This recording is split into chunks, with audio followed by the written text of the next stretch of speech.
data accuracy is crucial when we talk about climate data, scope 1, 2, and 3. So how are you thinking about this accuracy, and what are you hearing from the people that you're speaking to? Yeah, it's interesting. So this survey of over 2,000 companies actually kind of identified existing confidence in the accuracy of data as one of the primary indicators of how prepared companies felt for CSRD disclosure and going through assurance of that information. Hello and welcome to ESG Talk, your go-to source for advice and insights on all things environmental, social, and governance. And Off the Books, where we surf the uncharted waters of accounting, finance, risk, and wherever else the waves take us. That's right, it's another crossover episode. I'm once again your intrepid host, podcast provocateur, and recovering cherry coke addict, Mike Gravano. In today's episode, we're once again reporting from Climate Week NYC, and Steve and Mandy are joined by Workiva industry principals Alyssa Zucker and Esther Toth to discuss the results of a survey of finance, risk, and sustainability professionals.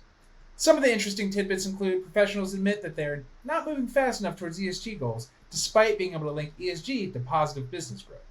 They also discuss how this group of professionals are thinking about AI, the importance of cross-functional collaboration, and the results of a new CSRD brief, which you can find linked in our show notes. And now, over to Mandy and Steve. It's such a pleasure to be with this rock star group. It's very rare that you get to get a bunch of practitioners together right in the middle of busy Climate Week and talk about the things that are coming hot off the press or hot off conversations. Speaking of which, Steve, you and I were at Amplify with this crew a couple weeks ago, and as we had thousands of practitioners from finance, risk, and sustainability coming together, did a survey right there going into Climate Week. 300 people took it, and here's what I find fascinating.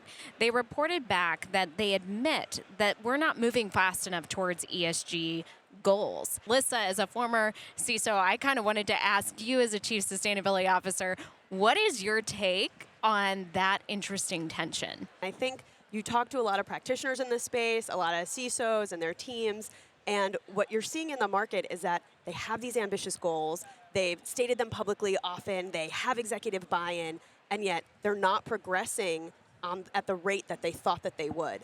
And I think the way that you address that, what we hear across the board, is this is about the breakdown of the silo of the sustainability team and truly integrating sustainability into your core business strategy. So working across with your finance and your audit, your enterprise risk management teams to truly integrate sustainability into how your business thinks about its value add, thinks about its resilience, and really break down that sustainability as its own unique thing. You know, we're in this time where sustainability is so integrated into how the business operates at its core, how it engages its stakeholders, its suppliers across its broad value chain. And I think we often talk so much about the role of regulation. And when, we have a lot of regulation today, we have multi-jurisdictional regulation specific to climate, broader sustainability when you look at the EU and CSRD. And the role of that is to standardize kind of the process, the information, the expectations that businesses need to follow in order to actually execute and drive that progress. It frankly was a little bit of the Wild West in the past, where every company, every industry kind of had their own way of doing things, and you would have industry groups that come together and they put together best practice. And now we have regulation that is saying, okay, we see the whole landscape, we see the ecosystem, let's create the standardized mechanism and way to raise that bar up so that we can all be doing this the same way. We can be producing decision useful information that collectively can drive that progress and kind of transform those ambitious goals into real progress and real change. Steve, you and I had some really interesting conversations at Amplify with seasoned executive practitioners in the room around AI. And this morning, I was in a conversation with global chief sustainability officers. And you were talking about integrating it into the business, and they were looking at AI and the future of technology and innovation for their areas. And the Stanford researcher was talking about, in the past, technology, we've had to wait years to see what is actually the benefit. And already with AI, we're starting to see that. And what was unpacked was 8 out of 10 chief sustainability officers that he had interviewed said, please take care of regulatory reporting and compliance, use AI, use the tech to do it. And I found that really fascinating that was top of mind as you articulated the regulatory pressures coming in. Steve, why don't you share amongst us and with those listening in about our conversations across risk, financial, and sustainability professionals on AI just a couple weeks ago and their perspective there. Yeah, for sure. So to set the stage, we had a room of sustainability, financial reporting, and GRC professionals, as you said, and we asked them to rate kind of their thought on is AI a risk or is an AI a reward. And what was really interesting is that, like by and large, on the whole, it was about a 60-40 split-ish. Not surprisingly, the GRC folks were maybe a little more lean towards risk, sustainability, a little more optimistic and hopeful, a little more towards reward. Financial reporting, I am one of those, kind of like right in the middle. And to me, that's pretty, maybe not unexpected, but I think to me that shows actually more like unanimity as opposed to like, these like wild variances between how people think about it. One other thing, though, that was consistent is that we also did an exercise where we had them rate, like, okay, if you could have low effort, low risk AI, let's call it a project, versus a high effort but high reward AI project, like where would you skew? And we actually had them come up with like actually specific ideas. And what was so interesting is that across, 20 tables of, 5 or 6 people in there, far and away, the area that they focused on the most or want to focus on the most was high reward, high effort projects. And so another thing that I thought about taking away as a practitioner is, okay, people are willing to kind of go all in, right? I mean, if it's going to make a big impact, even if it might be months, potentially years, I don't know. I've been on some pretty big projects, but they are really looking to that technology to make a significant impact. And so to me, I actually see people maybe not racing towards AI, but I actually see people like optimistically pursuing it as opposed to, okay, hey, I want to take a step back. I think people are really seeing that as a way to really move the needle in a pretty big way. I wanted to pick your brain on this as my text a friend in the industry. It is hard. People don't want to talk about the risk. And I thought that was interesting because as practitioners, we're all weighing it equally the next 2 years. Like what that showed me was 40%. You're still, as you think about reward, you're still 40% of your brain's going, okay, what's the risk here? And so I'm curious, Steve, from your perspective, how do we dig deeper at that conversation of risk? There's almost this effort to sort of de-risk AI, which is to say like, okay, how am I going to use it in a way that is still going to drive that efficiency, but still handles risk? I know auditors are thinking about that. Regulators are thinking about the proper role of AI. And the way that I think about it is like, okay, let's look at ways that the tool could be used right now to drive real impact. The whole like regulatory readiness compliance check, that was a very common example. In financial reporting, there's this like disclosure checklist where it's like 300 pages of questions like, did you think about this? Did you think about that? No reason in the world why AI couldn't be taking a pass at that. And yes, you're still going to need a human to do that, but it's not like you're completely handing it over. You're allowing the tool to do something useful and then just making it easier and more value add for where the humans step in. That's how I think about like de-risking AI. And I think that seems to be the way that people are kind of approaching this in meaningful ways. Organizations, of course, can have their different ways, and some are further ahead and some are further behind. But I think on the whole, that's the direction that we're going to be going in, because no practitioner wants to completely hand it off, but they do want to get the benefits of what is becoming a really powerful and compelling piece of technology. I love it. And I know you're fresh off of some other research this week, so you want to share with the group a little bit more about that perspective. Yeah, for sure. So Workiva just released a CSR brief that's got some really interesting findings in how companies are thinking about mandatory climate and sustainability reporting. We talk a lot about the CSRD, of course, but mandatory reporting is not just limited to the EU. It is global. Companies are perceiving like confidence in their data, especially as they get into 2025, thinking about the CSRD. Again, 50,000 companies are going to need to comply with that eventually. And our report found that most aren't quite ready for this monumental shift. Esther, let's bring you in here. One of the areas that we talked about is that companies in the US and APAC are just as worried about data and disclosure as those in Europe. And I think we often think about Europe being like way, way, way far ahead. But as it turns out, and as this briefing told us, maybe that might not be the case. Would love for you to kind of unpack your perspective here, just thinking about this globally. I think that's absolutely correct. Companies around the globe are going through this process almost simultaneously, learning together and kind of reporting together, and then learning from each other's reporting, which I think is going to be really interesting to watch over the next few years. As you said, we have 27 EU member states plus 3 additional EA member states in Europe who are adopting CSRD. We have an additional 20 countries around the globe in Latin America, Asia Pacific, Africa, and the UK as well, Canada, who are adopting the ISSB standards and IFRS S1 and S2. So this idea of having confidence and being ready for this reporting is really not dependent on geography. Actually, what we have found is that, we asked and compared the results between companies in the EU and companies outside the EU, and we didn't find significant difference. I think we had about 5 or 6 percentage points difference between the companies who felt like the large majority, 77% in the EU said that, complying with CSRD, complying with these regulations will be a lift, will be a challenge. And elsewhere, we had 82% of companies. So really, it is kind of a fantastic year for us. We're working with practitioners, we're supporting with practitioners. I can't wait for the first wave of these reports to come out next February and March. I might have to take some PTO and, do some reading. That's maybe sounds a little bit sad, but I think we'll somehow make it work. That kind of confidence is really going to be building over time. So I think this kind of global learning process that, our customers and, the companies that we talk to go through together is going to be huge. And one interesting aspect in this research is that, what builds that confidence? When you have like good reporting processes, as Alyssa mentioned, cross-team collaboration, as you mentioned, Steve, maybe some AI help and support in the mix and on the team.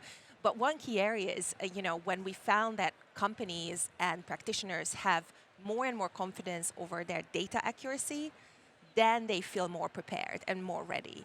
And one area, Alyssa, I want to ask you about this because, data accuracy is crucial when we talk about climate data, scope 1, 2, and 3. So how are you thinking about this accuracy and what are you hearing from the people that you're speaking to? Yeah, it's interesting. So this survey of over 2,000 companies actually kind of identified existing confidence in the accuracy of data as one of the primary indicators of how prepared companies felt for CSRD disclosure and going through assurance of that information.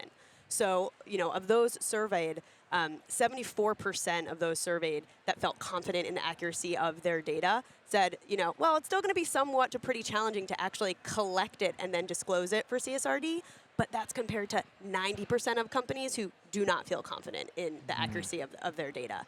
And so, when we speak about that, perfect data is really challenging. We talk about this all the time with emissions.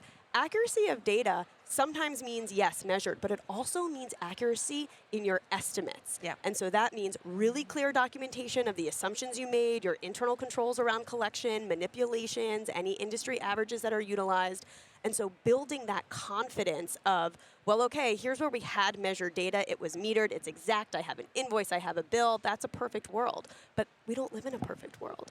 And so when it comes to estimates, that's the kind of confidence and true contextualized understanding that companies are expected to have in disclosing this information. And frankly, that their auditor is going to ask them when they go through assurance is going to be, okay, well, there's not, I don't see this number matching up on this invoice or this piece of evidence. How did you arrive at it? And having the full kind of narrative for, well, this is exactly what we did. This was our process. Sounds a lot like financial reporting, by the way. Well, they're both accounting and reporting. And in terms of obtaining assurance on that, again, almost everyone believes obtaining assurance over this information is going to be really hard. But we see that kind of similar 15% differential in the companies that already feel confident in the accuracy of their data. 70% of them believe that it's going to be difficult to obtain assurance versus 83% that do not feel confident in the accuracy of their data.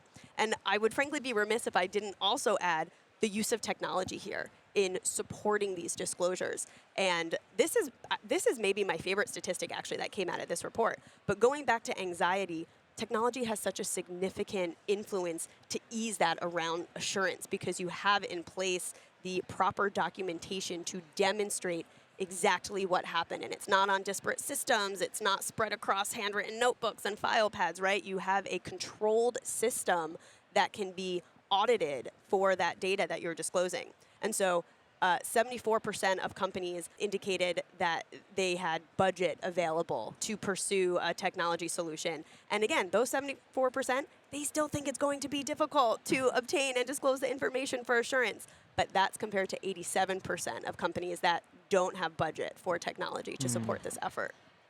It's so interesting when I think about the role of technology. It just in my head, I liken that almost to like trying to close the books from an accounting standpoint, like without a system with like a check register, a pile of invoices, you know what I mean, and maybe like some scattered emails.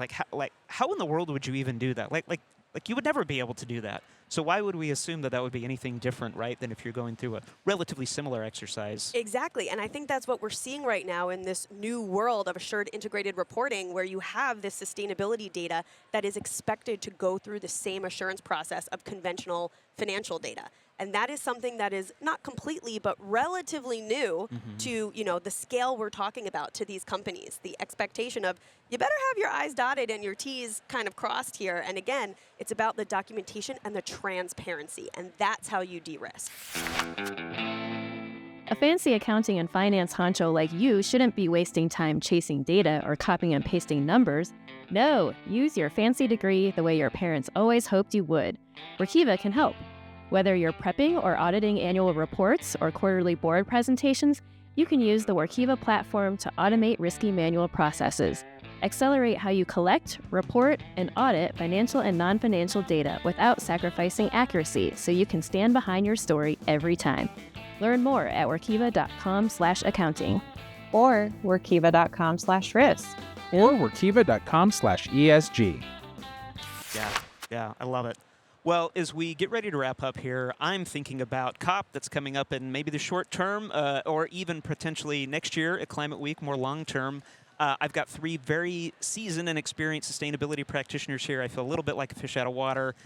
Would love, as we think about kind of the timing, COP, and then, of course, Climate Week next year, where do you think these conversations are going? Would love to hear from all three of you. Alyssa, do you want to start? Yeah, I'll start.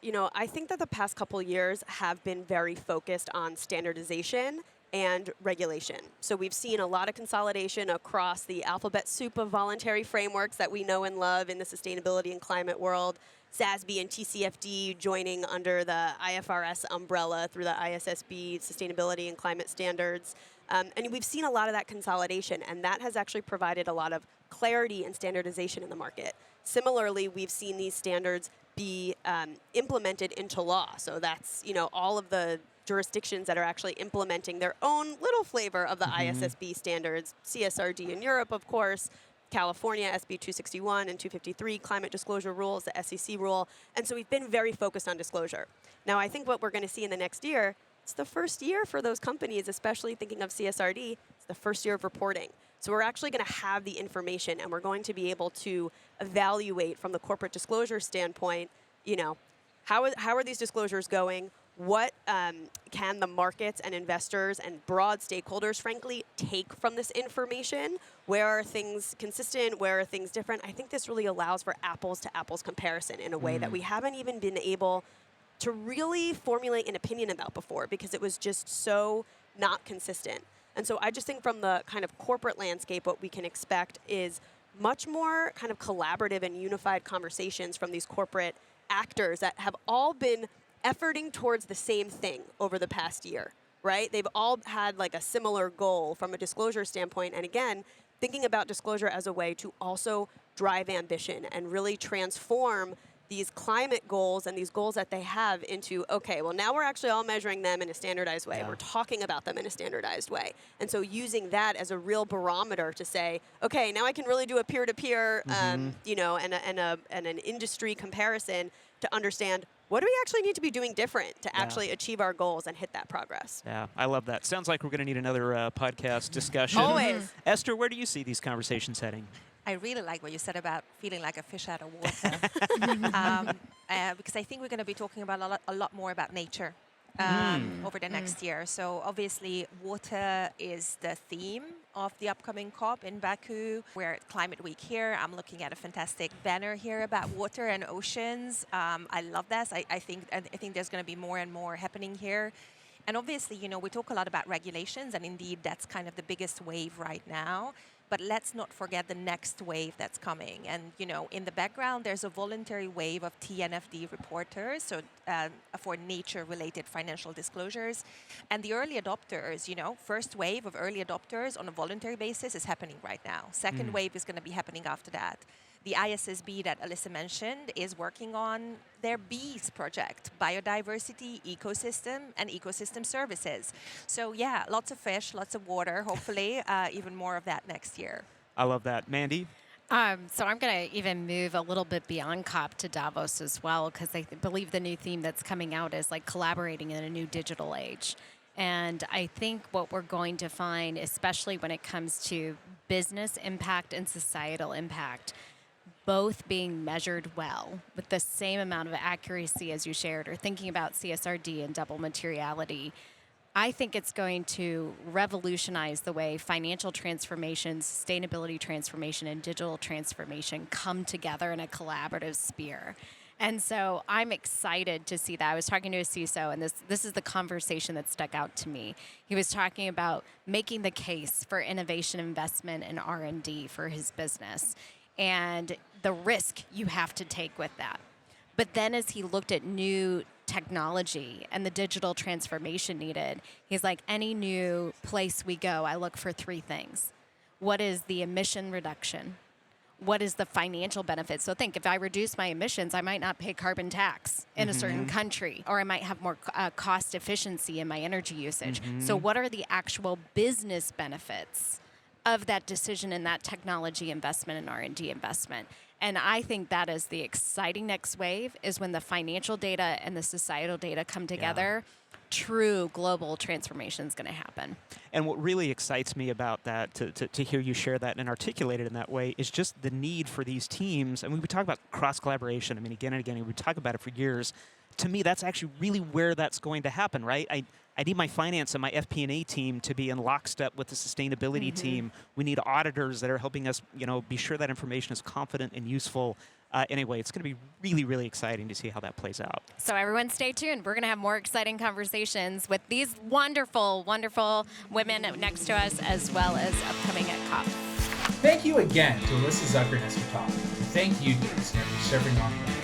I'm Mike Gravano, and that was Mandy McReynolds and Steve Soto. And this has been Off the Books and ESG Talk, presented by Workiva. Please subscribe, leave a review wherever you pod, and tell your buddies if you like the show. If you're watching this on YouTube, leave us a note in the comments, or feel free to drop us a line at offthebooks@workiva.com. Surf's up, and we'll see you on the next word.